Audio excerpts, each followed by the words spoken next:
La candidata de la Alianza, Evelyn Matei, intervino en la ceremonia de conmemoración de los 2 años de la puesta en vigencia de la ley que extiende el postnatal de 3 a 6 meses. La particularidad que tuvo este acto es que en él también estuvo presente el presidente Sebastián Piñera. De hecho, cantaron juntos, bailaron juntos y tuvieron elogios mutuos. Vamos a hablar de este tema porque ya algunos diputados de la oposición aseguran que esto puede constituir un caso de intervencionismo presidencial. Nos encontramos en el estudio con el diputado del Partido Socialista, candidato a senador además, Carlos Montes. Gracias por estar con nosotros, diputado. Bienvenido. Muchas gracias por esta invitación. Diputado, lo de hoy, derechamente, ¿cree usted que fue intervencionismo o no? Esta palabra se va a poner de moda, yo creo, en las próximas semanas, porque da la impresión de que la moneda está adquiriendo otro rol en esta campaña presidencial. O sea, a mí no me cabe la menor duda que esto fue intervencionismo, en la medida que hay un acto en que participa una candidata presidencial y es oradora dentro del acto, y que buena parte de las frases del presidente son para destacar sus supuestas cualidades y las potencialidades que ella tendría como presidenta de la República, en fin. Yo creo que fue un acto de intervención. Creo que esto no es bueno para el país. Yo hubiera preferido que esto no hubiera ocurrido, porque la figura del presidente de la República es una figura que tiene que mantener cierto sentido de país, cierta responsabilidad de Estado mayor. En la medida que el presidente de la República va transgrediendo ciertas condiciones de respeto entre los distintos sectores en el país, eso afecta la convivencia democrática, y yo pediría que hubiera más ponderación. ¿Pero por qué? ¿Qué es lo que considera usted grave? Todos sabemos que el presidente Piñera votará, o lo suponemos por lo menos, por Evelyn Matei. Todos sabemos que debería adherir, ¿no?, a la candidata de la Alianza. Es día sábado, día libre, finalmente. ¿Cuál es la gravedad del hecho, cree usted, diputado? Mire, pidámosle a la Contraloría antecedentes. Digamos, si estuvo en la pauta presidencial, si se usó el espacio periodístico o de convocatoria de los periodistas de la moneda, si usó el auto presidencial o no, si fue con los policías, o sea, fue en su calidad de presidente de la República un acto oficial en el que intervino una candidata que estaba ahí. Yo la verdad que creo que esto no tiene gran significado electoral. Yo creo que esto es básicamente un problema de convivencia cívica y de respeto. Quiero recordar un asunto. En la campaña anterior se dio un debate sobre esto muy fuerte, en que la derecha logró aprobar en una ley que los ministros no podían ni siquiera intervenir fuera de su hora de trabajo ni los sábados ni los domingos. Presentamos al Tribunal Constitucional, hicimos una presentación que yo encabecé con un conjunto de parlamentarios y dijimos, no, los ministros pueden participar y fuera de su hora de trabajo y sin usar recursos públicos, sin usar la condición de ministros, etcétera. Tuvimos un gran debate. Si de repente sería bueno recordarlo y verlo en la historia de la Cámara, ver los debates, las intervenciones del Melero, del presidente de la UDI, y ver un conjunto de otras personas a la derecha que decían esto no puede ser. Bueno, finalmente ellos, sin mucha consistencia, lo que terminan haciendo es llevando al extremo máximo la intervención electoral en un acto oficial del presidente de la República, que se transforma en un acto que trata de proclamar una candidata que está muy mal en las encuestas y que todo indica que no tiene muchas posibilidades de repuntar, en un acto que busca darle a ella mayor relieve. Aquí se dice que ella fue una gran ministra. Y se dice en el acto, yo creo que eso es una cuestión que debiera discutirse, por eso no basta con lo que diga el presidente de una candidata. Es una opinión más, ¿no? Es una opinión más. Bueno, es la opinión del presidente de la República. Yo quiero decirle de que la ley del postnatal fue producto de una fuerte discusión y negociación en el Parlamento, no fue una creación de ella en ningún caso. Si usted ve en capacitación laboral que ella anunció que iba a hacer muchas cosas y a presentar un proyecto de reforma del censo, hasta el día de hoy no lo presenta el actual gobierno. Si ve en materia del multirut que se comprometió al multirut, no se ha visto, no se vio. Y en muchos otros temas, la verdad que fue una gestión que estuvo muy por debajo de lo que algunas personas esperaban, al menos de lo que yo esperaba. De los ministros que entraron en ese momento, yo creo que fue la más baja. Oiga, diputado, pero volviendo al tema del intervencionismo en particular, Marco Enrique Sominami hoy día decía que a él no le preocupaba demasiado, no lo encontraba un hecho tan grave, y decía, de hecho, Michelle Bachelet apoyó e hizo intervencionismo, decía él, por Eduardo Frei en el 2009. Sí, pero las críticas que le hacían a Michelle Bachelet, las críticas que le hacían justamente que no iba más allá de ciertos límites, porque ella mantuvo, de lo que yo recuerdo siempre, ciertos límites. Yo no recuerdo Puede que haya estado en un acto, Frei, en un acto oficial. Hubo un acto con ministras, pero que estuvieron, estaba Laura Albornoz en primera fila, estuvieron, pero no necesariamente hablaron, no necesariamente, o sea, esto por todos los datos que hay, trató de ser un acto de proclamación de una candidata que viene cayendo. Entonces trató de repuntar.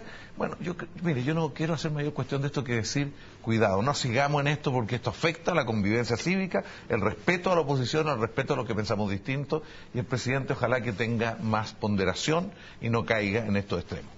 Diputado, ¿a usted le preocupa que, y por eso la reacción, por eso las críticas al acto de hoy, le preocupa que el presidente Piñera pueda traspasar parte de su popularidad, de sus votos a Evelyn Matei? ¿Está ahí la preocupación para el comando de la nueva mayoría también? No, yo no creo, por lo menos de mi parte no, creo que quizás debiera preocuparse de otras cosas, de los candidatos a parlamentarios, en fin, pero Evelyn Matei no tiene grandes posibilidades de remontar, quizás garantizar que ella sale segunda, porque está en una disputa ahí con algunos otros candidatos que podrían dificultarle salir segunda en caso que haya segunda vuelta.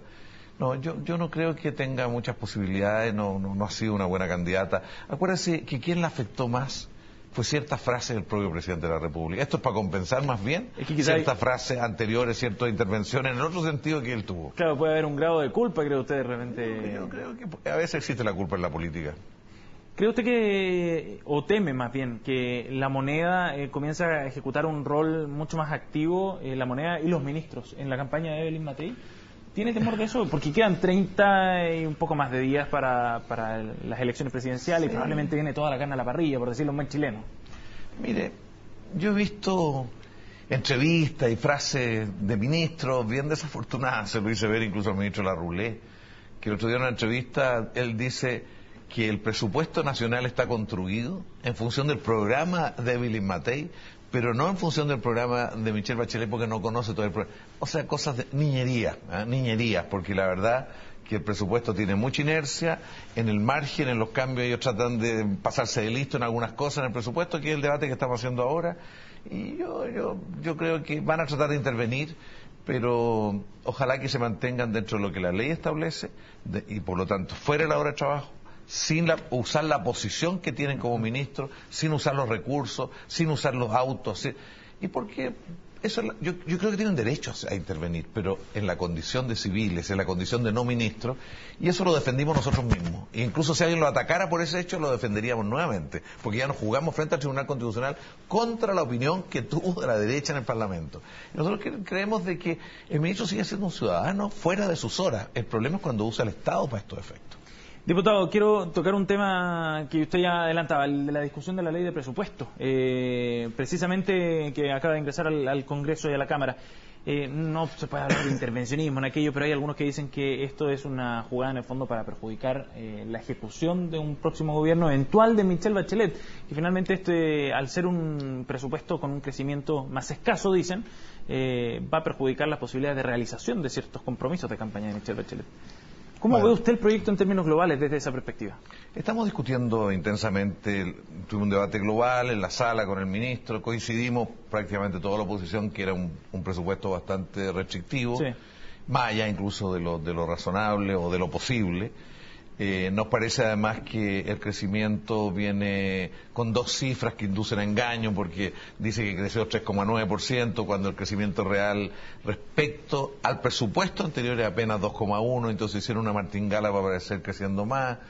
Creemos de que el presupuesto es un presupuesto que está inflado incluso en el gasto. Por ejemplo, le puedo decir que en educación, por ejemplo, tienen 74.000 millones de pesos para una ley de subvención a la clase media, que no está aprobada.